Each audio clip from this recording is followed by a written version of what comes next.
After Effects makes it simple to create multiple layers in a composition to create your graphics.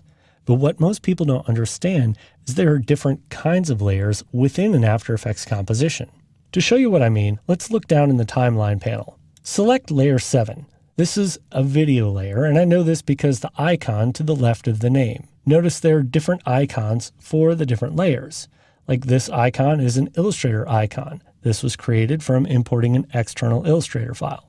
The T layer, this is a text layer, and this is also known as a synthetic layer because this is created solely from within After Effects.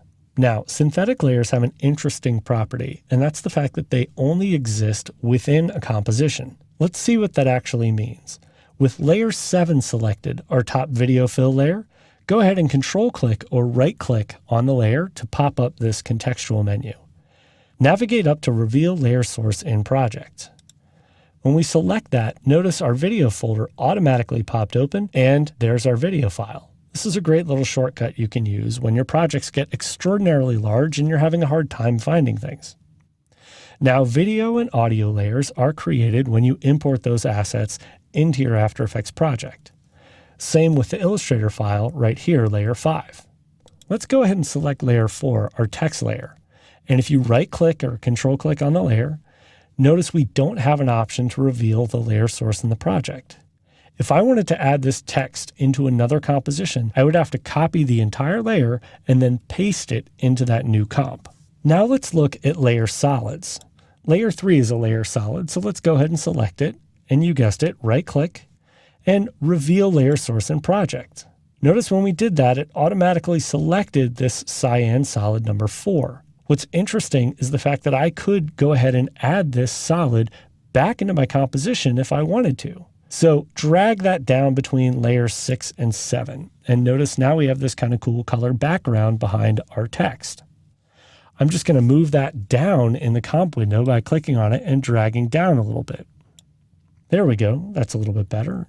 Let's look at some of the other cool things we can do with layer solids.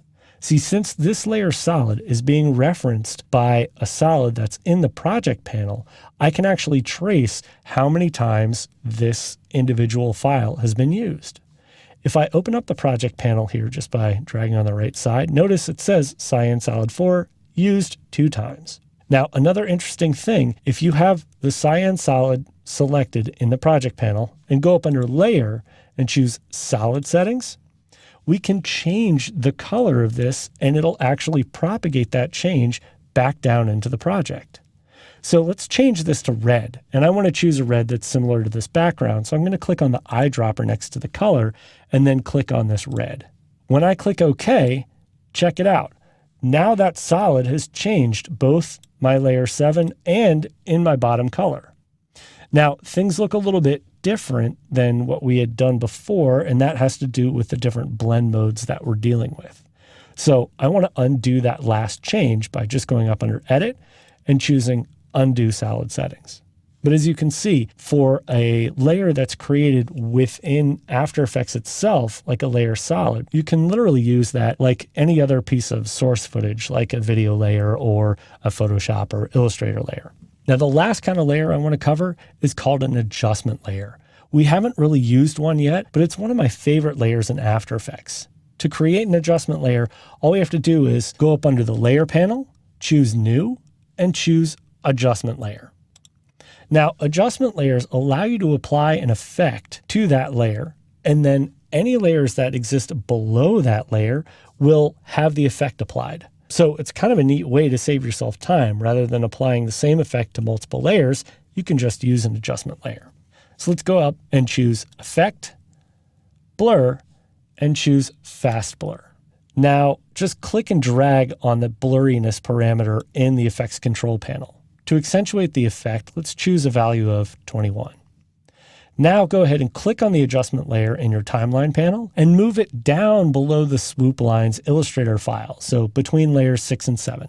Now when I let go, check it out. I've got sharp layers and then blurry layers.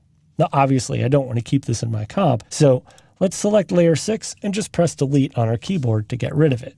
As you can see, when you're working with different layers inside of After Effects, it does make a difference if you do pay attention to the specific kind of layer that you're working with, because it can open up new options in different workflows.